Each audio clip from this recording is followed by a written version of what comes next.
As Israel reels from Hamas's surprise brutal attack, killing 1,200 and counting, Black Lives Matter chapters siding with the Palestinians. BLM grassroots NLA writing, their resistance must not be condemned, but understood as a desperate act of self-defense. Adding, as a radical black organization, they see clear parallels between black and Palestinian people. BLM Chicago tweeting out this photo. BLM Washington, D.C. retweeting anti-Israel statements.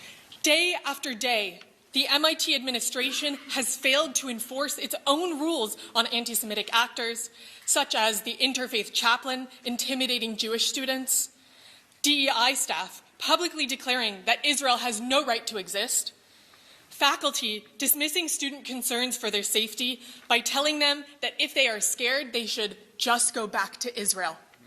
Being a Jew at NYU is experiencing how diversity, equity, and inclusion is not a value that NYU extends to its Jewish students.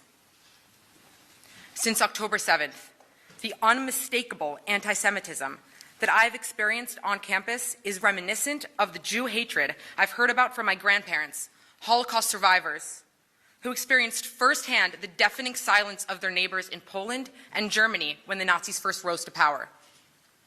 As anti-Semitic rhetoric and actions became more and more acceptable, hundreds of posters mocking the hostages featuring cows instead of humans adorned Penn's campus 2 weeks ago. While on my way to class, I was greeted with chalk reading 90% of pigs are gas chambered.